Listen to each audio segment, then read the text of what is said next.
Hello, YouTube, people on the internet, and just all around people.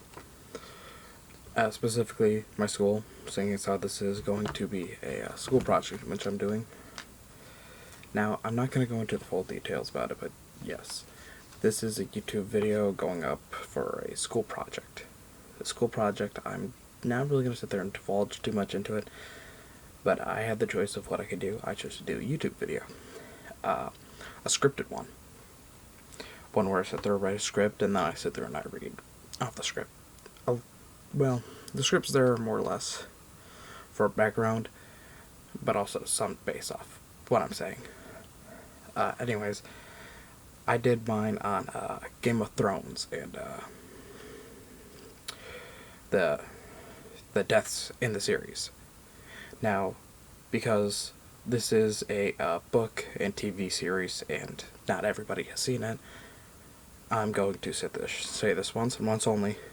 Spoilers are abound, so spoiler alert. Alright.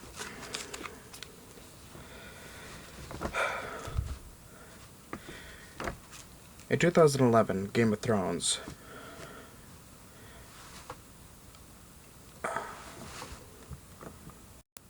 Sorry about that, I got messed up on the first words. As of the year 2011 till now, Game of Thrones has been one of the biggest TV shows in the world and the biggest book series. The amount of people that have seen this show is just staggering. HBO subscriptions in the past 5 years have been at the highest this TV channel has ever had.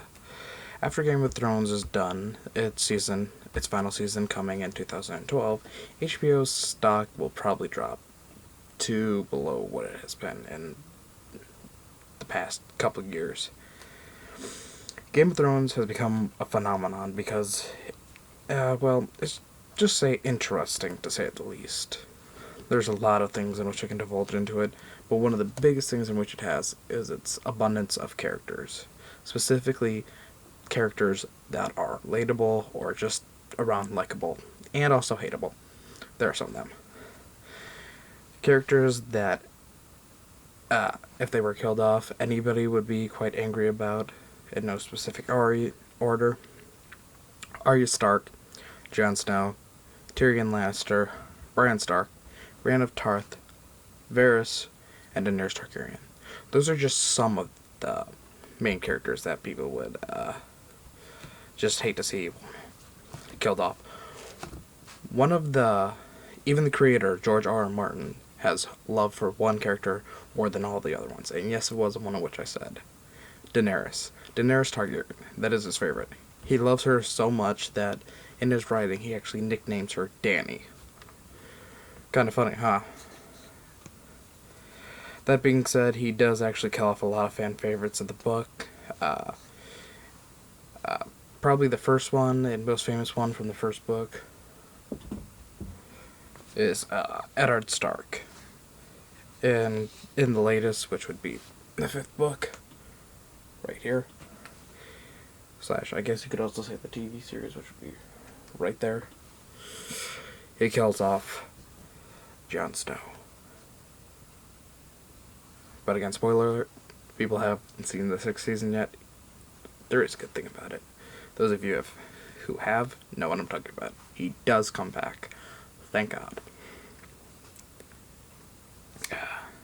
But that being said, there are characters that have been killed off in the books that are still alive in the movies, vice versa, and characters that aren't even explained in the movie. For example, in the 3rd book, we learn about Robb Stark's wife. From the TV to the movie, it does actually change a lot. I'm not going to spend too much time about it, but basically, 3rd season she dies in the Game of Thrones, the TV series, but in the Song of Ice and Fire book series, which the TV series is based off, she's still alive. Thank God. Thank you. I'm so stupid. I'm gonna just die. Anyway, enough with the yammering, time to get on.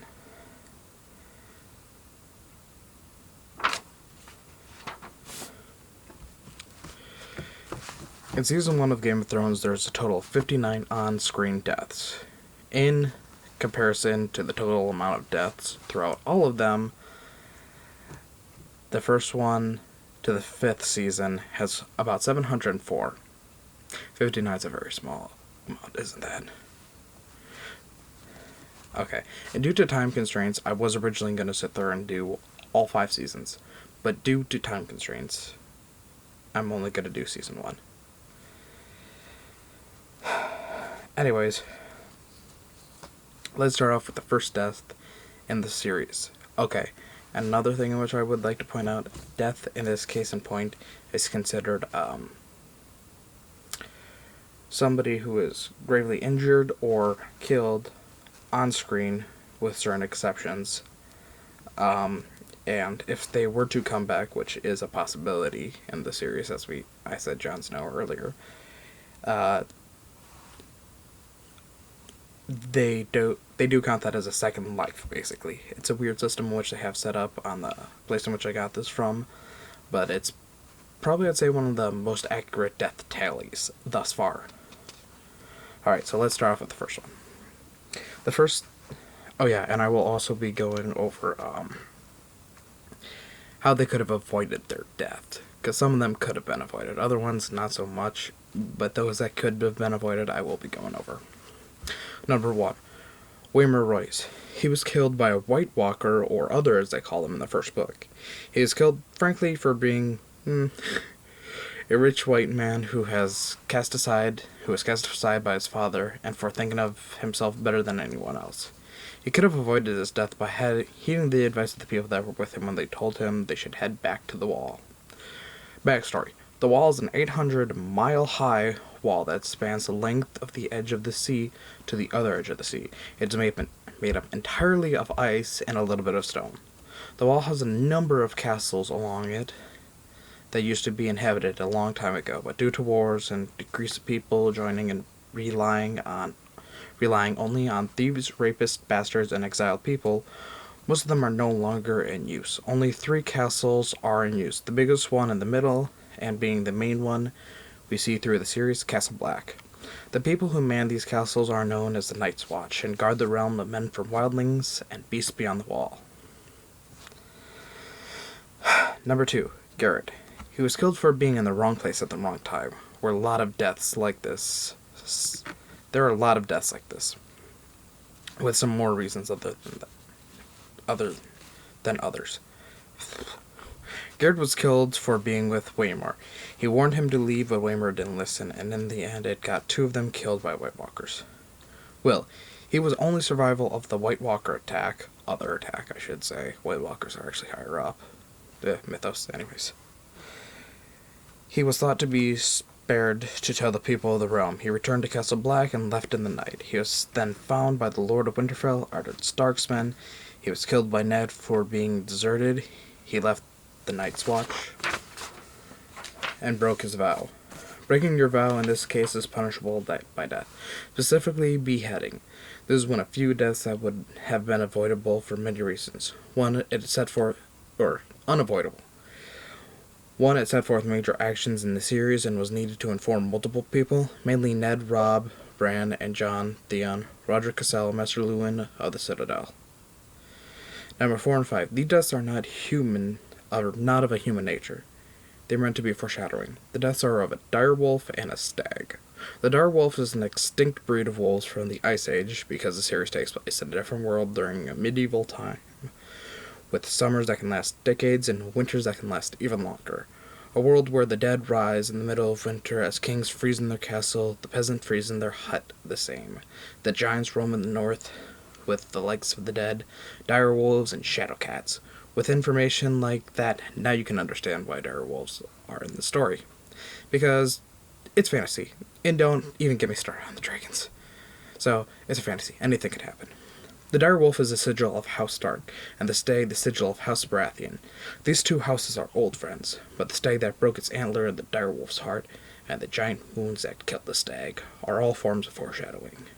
From these deaths, and the finding of the dead direwolf, the stag came the best part in the story, the direwolves, the Stark children raise. Robb and his direwolf, Grey Wind, Jon Snow and his white-furred, red-eyed direwolf. It's an idea his wolf was the runt of the litter, an albino, and it fits as much like the dog he is, an outcast in the family, being a bastard son of Ned Stark.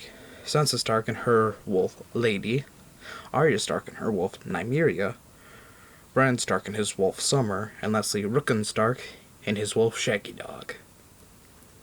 The sixth death in the series, Jon Arryn. His death is one of few deaths that set up the series. His death causes the King of Westeros to come to Winterfell and ask his old friend Ned to be his hand. This sets up Ned and his two daughters going to the capital, King's Landing, where everything goes wrong. Jon Arryn's death could have been avoided if he would have kept a closer eye on his wife, Lessa Arryn, formerly a Tully, Lord Peter Baelish, and if he would have quit dabbling into the true father of King Joffrey. That's the reason he died. I worded it weird. Oops, oh well. Number 7. A nameless Dothraki rider. He was killed in a fight at the wedding of Khal Drogo and his wife Daenerys Targaryen. Reason a Dothraki walking without at least 3 deaths is considered a dull affair. There was a way he could have avoided it, but it's not something I'm going to talk about in this case because it's a long and kind of inappropriate story. Whoops. Number 8. Cat's Paw Assassin. He was killed by Bran's Stark direwolf, Summer. He was trying to kill Brandon Stark while he was in a coma. The reason he was in a coma in the first place because this is Bran we're talking about, climbed to the top of a broken tower and was thrown off by Jaime Lannister. He is often referred to as the Kingslayer. You wonder why. Because he saw something that he shouldn't have. Again, long story. Inappropriate. Don't feel like going into it. Just it's better this way. Number 9. Mike the Butcher's Boy. He was killed by the Hound, Sandor Clegane, one of the King's men. He was killed because Prince Joffrey claimed him and Arya Stark attacked him, which was a lie. He attacked them first. Number 10. Lady the Direwolf. Lady was killed by Ned Stark. She was killed because Prince Joffrey and Queen Cersei demanded retribution for Arya Stark's wolf biting Joffrey, so she wanted Nymeria dead. Arya had hidden out in the woods. When they tried to find her, she sent Nymeria away by throwing rocks at her.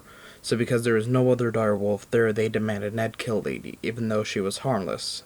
This could have been avoided if Sansa would have spoken out against Joffrey and told her father and King Robert that Joffrey was lying. That would have saved her wolf and gotten him in trouble. So basically they killed what would be basically like a dog because somebody lied and she was trying to protect him. She's not a brilliant person. Sorry. Sir Hugh of the Vale is number 11. He was killed during the Hands tournament after Ned became the Hand of the King. The small council attorney for Ned Stark was held. Sir Hugh of the Vale was killed by Sir Gregor Clegane, the mountain that rides. Sir Gregor killed him in the jousting with a lance. The lance broke. He sat there and he hit his shield, and the lance broke off, and a piece of the lance flew into his throat and caused him to choke on his own blood to death. This could have been avoided a few different ways. First off, if he would have talked to Ned Stark if he would have actually talked to Ned Stark like Ned Stark asked him to do when he sent one of his mans, he would have been away at that point in time and not died during the tourney. Second, he had been arrogant and trying so hard, he wouldn't have gotten the lance through his throat. Basically, he was sitting there and trying everything to stay on. If he would have sat there and just, fallen off like most people really would have, he wouldn't have died. Number 12. Gregor Clegane's horse. He was killed by Gregor for unseating him in the middle of the jousts. Sir Loras Tyrell of Highgarden was Gregor's next jousting mate. Sir Loras cheated technically. He used a mare that was in heat, ready to breed, so the mountain stallion would become unsettled and throw him off, which is what happened. Out of anger for losing, Gregor called over his squire and demanded his swords. Now, I haven't said that until now, for good reason, because it would take a while to explain. The Mountain gets his nickname because he is gigantic. In the books, he's described as being over 7 feet tall. He wields a two-handed greatsword as if it was a one-handed rapier. Just so you know, a rapier is a thin, light sword made for quick jabs. Unlike a rapier, though, he doesn't use his sword for jabs. He uses it for actual strikes. He killed the horse with one swing of the sword, almost decapitating the horse with the swing, keeping only a small amount of the neck muscle attaching it to the body. Yeah, that's gruesome, I know. But it could have been avoided if Gregor would have not been in the chest to begin with. Also, it could have been avoided if his horse wouldn't have been a male, or if his horse just wouldn't have cared about the Marian heat. But according to hormones and science and yada yada yada, it was kind of can't.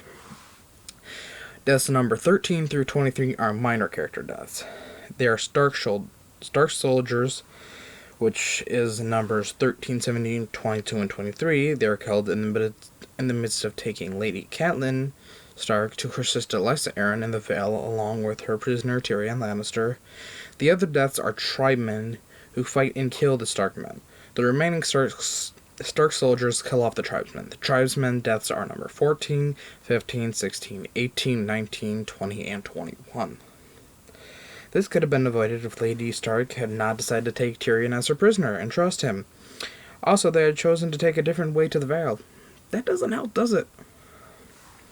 Number 24 through 27 are Lannister soldiers. They're killed on the streets by Eddard Stark's men because Jaime Lannister takes on Ned Stark's in the streets for his wife taking his Jaime's brother as prisoner. This could have been avoided if Ned's wife had not taken the imp hostage. Just so you know, Tyrion Lannister is he suffers from dwarfism. And he's kind of, I guess you could say, hated by his father. What happens is, it's a long story, but yes, he has dwarfism. He has two mismatched eyes. One of them's black, one of them's green. So he gets very bad nicknames. Imp, Dwarf, and Demon Monkey. Those are just some of the few. The last one's really funny.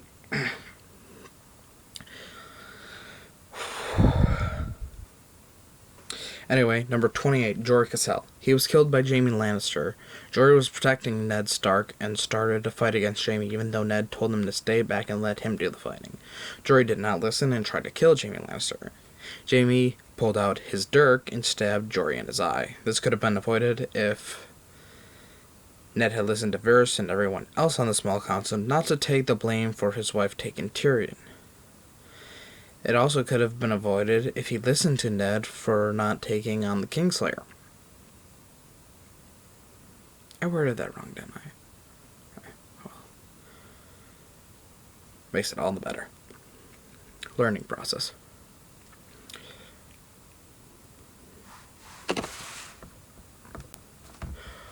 For people that don't know what a dirk is it's another name for a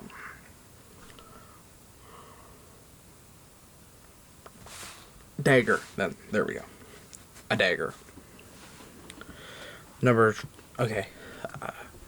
29 and 31 are wildling deaths. They came from beyond the wall. They climbed over that 800-foot tall. Oops, that was a typo earlier. It wasn't 800 miles, it's 800 feet. Still big as hell. Anyways, 800-foot tall wall of ice. How, you may ask? With picks, hand-braided rope, and deer antler spiked boots. Any questions? No? Okay. They were killed by Robb Stark in the woods outside the castles of Winterfell. Didn't mention this earlier, I think, but Winterfell is home to the Starks and is the main castle in the north. It isn't too terribly far from the wall, so in the middle of summer they get snow because of how cold the nights are. The reasons they died is because they held Bran Stark, Robb's little brother, captive. They killed three of the wildlings. They let the fourth one live as their prisoner. She soon became friends with Bran Stark and the Starks that are on Winterfell. This could have been avoided if they would have just let Brandon go or not have tried to cut him off his horse. Number 32. Vardis Egan. He is killed by Bronn. Bronn was the sellsword that traveled with Tyrion and Lady Catelyn Stark as they walked through the Vale to get to Catelyn's sister. Tyrion eventually, after being put in a sky cell, requested a trial by combat. For people that don't know, a sky cell is a cell that is open on one side and the floor is slanted, so that people may roll out and die when they sleep. Trial by combat is an old means of trial. It is still legal to request it in England, but usually they don't go for it. Weirdly enough, just a small side note, funny, a man requested a trial by combat because he had over $1,000 on parking tickets. They denied his request, because it's easier to pay it than sit there and have somebody sit there and fight to the death. So, yeah. Anyways, Tyrion requested a trial by combat after telling the whole Vale of his crimes. They told him that those crimes that he,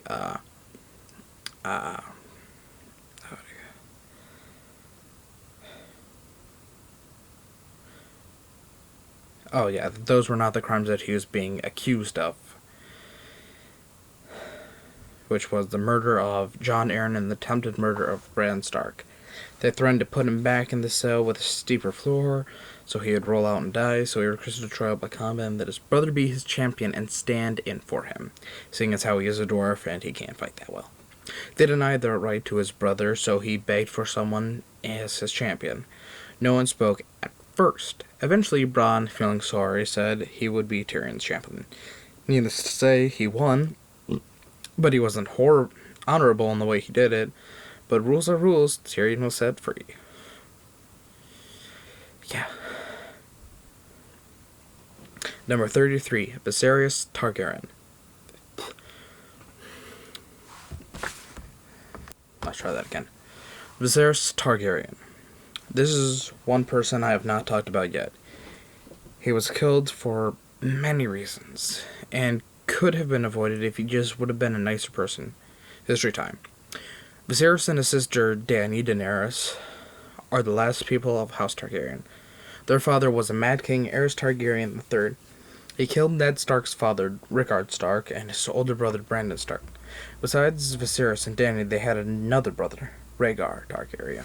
Rhaegar was the reason for things happening in the series. He kidnapped Ned's sister, Lyanna, and raped her.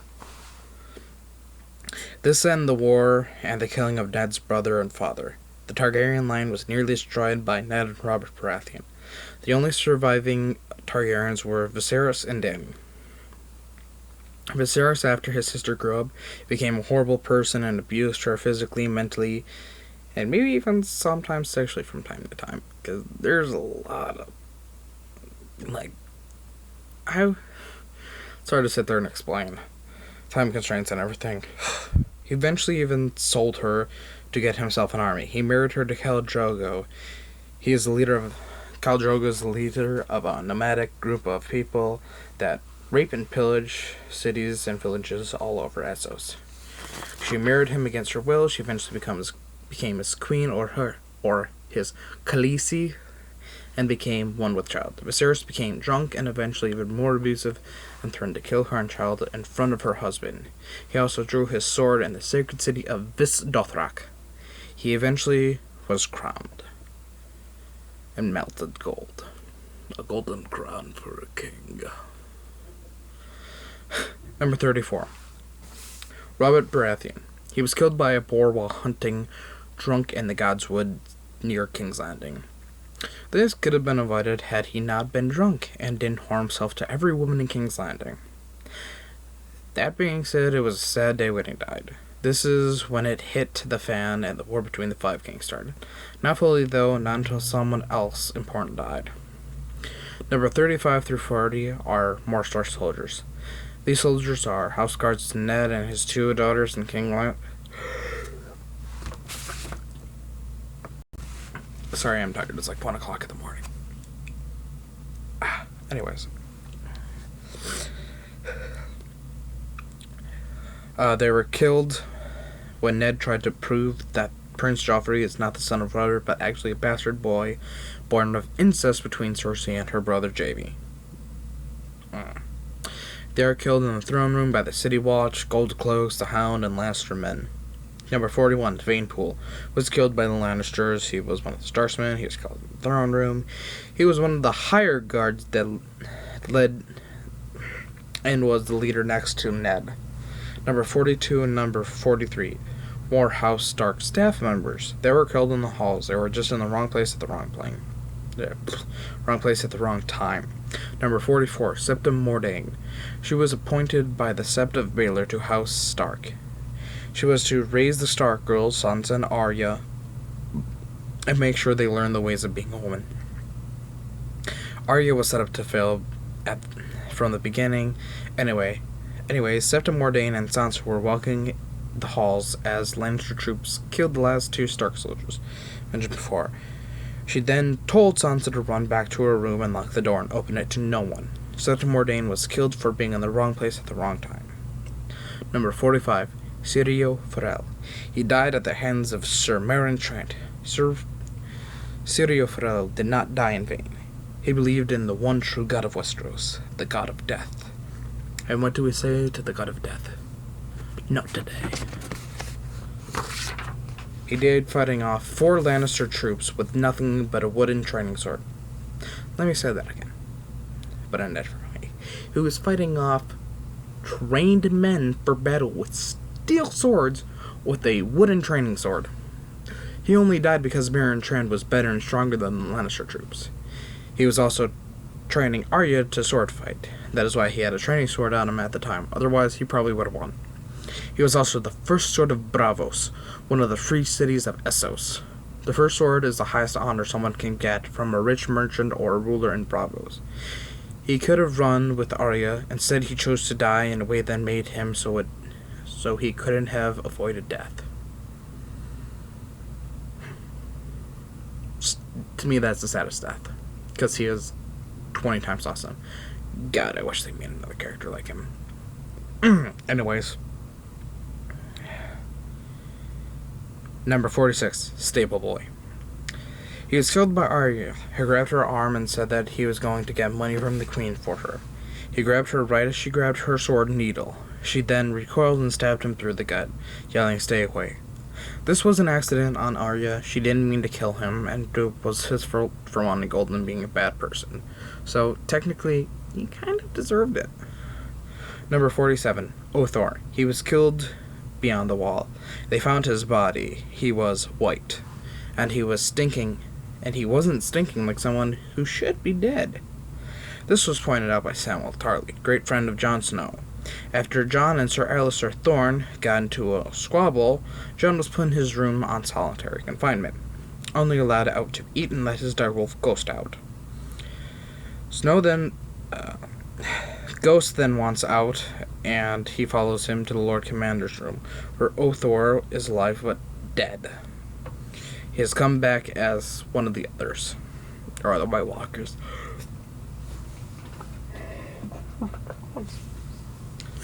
Sorry.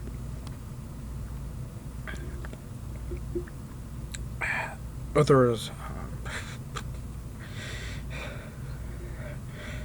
Jon Snow protecting the Lord Commander, Mormont, the old bear as he is known. He throws a lantern at the other and burns it. The others are vulnerable and able to be killed by fire. This is one of the first big differences between the TV show and the books. In the books, the drapes are actually started on fire because he missed hitting the White Walker. Jon Snow picks up the burning cloth and throws him onto the other, starting him on fire. Jon Snow, in the end, accidentally burns himself in the process. It's his sword hand. But in the end, he gets the old bear's family sword, made from Valyrian steel. Yes, Lord Commander Mormont gives him his family sword. There's a long story behind that, but let's just get to the cool part. He gets Longclaw, as it's called, but with modification. The old bear, Lord Commander Mormont, sits there and has a new pommel, the end of the sword, made. Instead of in the shape of House Mormont's bear sigil's head, it was made into the Stark's direwolf's head. But it was made out of ivory and inlaid with garnet in the eyes. This way it resembled Jon Snow's wolf Ghost. Number 48, Jafer Flowers. He was also found beyond the wall too. He was also, like Other, being an other. He was burned before coming back. Number 49. Mago. He was killed for many reasons. Main one, he defied his leader Khal Drogo.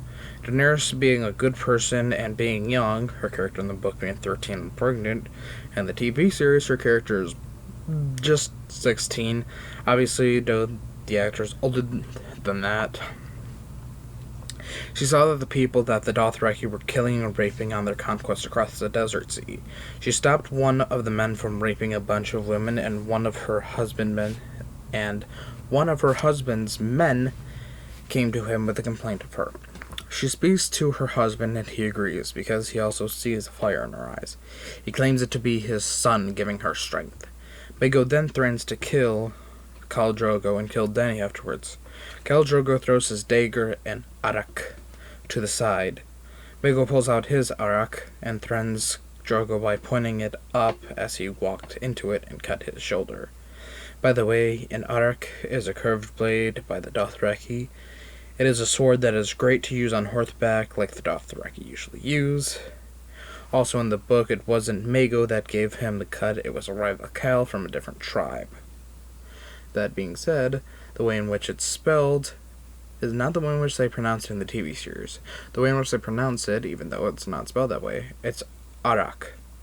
But the way in which they say it in the TV series is akar. It's a weird difference, but just small. I need to shut up. Khal Drogo killed him by using his own akara against him. He cut his throat open and pulled out his trachea and his tongue held together by a small amount of muscle within the area. His death could not have been avoided. It sent into effect another death. But say he could have avoided it, though, it could have just been avoided if he would have done it, as he was told, if they were to. Number 50, a raven. This did nothing wrong. It was only carrying a message in from the Twin Towers of Frey. The Twin Towers is just referred to as the Twins. It is under the rule of House Frey. It is its leader, Walder Frey. He is its lord, I guess. He's often called the late Walder Frey by the lord he serves under, which is Hoster Tully, which that's the father of one of the other main characters, Catelyn Stark. Catelyn, sorry. The Raven was thought to be carrying a message giving away Robb's plans. This could have been avoided if they would have sent the birds, wouldn't have set the birds off in the first place. Number 51, Drogo's horse. The horse was killed because Khal Drogo was hurt badly in the fight with Mago. Because Dany didn't want the cut to fester, she asked a sheep lady that she saved from being raped to help her because she was a magi in actuality, which she ended up causing Drogo more problems than anything else. He got so bad he fell off his horse, which is a bad sign. And the Dothraki, if you fall off your horse, that means that you are weak and you will lose your Khalasar and die. Yeah. The sheep lady Mirri Maz Duur, the Magi, Drogo cut him. Drogo's cut became so bad that he would die by the end of the night unless she makes a sacrifice. She decides to sacrifice his horse using blood magic. So they bring his horse into the tent, slit its throat. This could have been avoided had Drogo not gotten cut because of Mago, and this shouldn't have happened if Dany didn't try to save Mirri Maz Duur, which we will see come back to bite her. Number 52. Kotho was killed for two reasons. He went against his Khaleesi and threw her down and setting her into labor. He did this out of anger for her doing allowing blood magic to be done to Khal Drogo. He is killed by Ser Jorah. This could have been avoided if he would have just left quietly like the other riders in the Khalasar started to do, but he didn't. Number 53 and 54. They were Stark soldiers. They were killed by Hill tribesmen. They were killed during one of the first battles in the TV series and in the books. 2 deaths. It's actually not that bad, but those are on screen. Off screen, obviously, it's probably a little bit more. Anyways, they were killed by the Hill tribesmen. The Hills tribesmen were led by Tyrion Lannister. He met them in the valley after him and Bronn left the gates and headed south to meet his father, Tywin Lannister. Tyrion and Bronn got them to follow them by promising them riches and the whole vale and no lords to rule over it. They eventually caught up with Tywin and went to war with them. This couldn't really be avoided in a specific way because specifics aren't given and they're warriors. It's just kind of expected that they're gonna die. Number 55. This is a pigeon killed by Arya Stark after she found her sword and ran from the Red Keep. She lived for weeks in Flea Bottoms, which is basically the slums of King's Landing. She killed it for food, but she decided to see if she could sell it, but she couldn't. This death could not have been avoided unless the dumb pigeon did as birds usually do and flies away. Idiots. Number 56. Eddard Ned Stark. After everything with Joffrey and Cersei, he was thrown into a black cells under the Red Keep. Sansa begged for him to be safe and to take the black and become a brother of the Night's Watch. Cersei said that he would be safe. After a couple of weeks, they took him out in front of everyone in King's Landing on the steps of the Great Sept of Baelor. He publicly confessed his crimes. Joffrey then had him decapitated by Sir Ilyn Payne to show he is a king to not be trifled with. This death could have been avoided in many ways, even though it is a sad death and the main reason most people agree with why he died. He was too trustful and honorable. It is sadly true, it is the saddest death in the series, because he was the most likable character, because he was honest. And everything which he did out of love. You'll see that in Season 6. Number 57. Rhaego. He was the son being born to Dany. He died after his birth. He was killed in the sacrifice to save Khal Drogo. Mir Maz-Dur killed him out of revenge. She also killed him because the Khalasar believed he would be the stallion that would mount the world. So kill, pillage, and rape anyone on his way to destroy the world and make it his. He also was born a month premature, and he had scales and wings that made him look like a demon/dragon. This death could have been avoided, as said above, for the exact same reasons. If she wouldn't have sat there and tried to sit there and save everybody, everything that said to events wouldn't have happened. She wouldn't have lost her son. His son would have been born fine. Mir Maz-Dur would have been dead. You know. Whatever. Number 58. Khal Drogo. He was killed by Dany after the witch saves him. He doesn't physically die, though, but he dies as far as his brain goes. He becomes brain dead. Dany, out of grief, though, does end his suffering by suffocating him to death. More than just his brain, his actual body. She then builds a pyre to burn his body. She puts him on top of the pyre mound and sets him next to her 3 dragon's eggs she gets in the beginning of the series. This death, again, could have been avoided aforementioned above. Number 59. The final death in Season 1 is Mir Maz-Dur. Finally. She's also tied to the pyre mound to be burned. She is killed on it by burning to death, obviously. This could have been avoided if she got over being raped and having people killed, and lived with Dany, and lived while Dany led her without revenge. The first season ends with Dany emerging from the fire with the 3 dragon eggs hatching and suckling on her. And the book it ends the exact way, except for she claims the last 3 men under Khalasar that can ride her blood riders, which is the highest rank a Dothraki can achieve besides Khal. Her knight, she then knights Ser Jorah Mormont, who was there with her throughout most of the series, and promises him when she gets into power, he is to get a Valyrian steel sword. Now, that was a summary. There's a lot of things in which you would actually have to sit there and read the books or watch the TV series to understand. I gave basically small summaries of what it is. For people that want to know more, I would suggest you check out the TV series. Obviously, starting out with the first season, which is the TV series is Game of Thrones, or start up with the first book in the Song of Ice and Fire series, titled A Game of Thrones. But obviously, because it's a book series, and unlike a TV series that can't use the same name, the second one has a different name: Clash of Kings, Storm of Swords, Feast for Crows, Dance with Dragons. This is a great series, and I would recommend it to anyone. And it's just a lot of fun. People complain, well, how do I know I like it? You know, that is true. Not everybody is going to like it, and I respect all opinions. But don't try it without... don't knock it until you actually give it a try. My father was the same way. He's like, I don't think I want to watch it. It sounds stupid. After the first season, he's like, yeah, I like it. And I'm like, yeah, I told you you would. Anyways, where I got most of this information, the links will be down in the description below on this video. And if you got any questions, just sit there and comment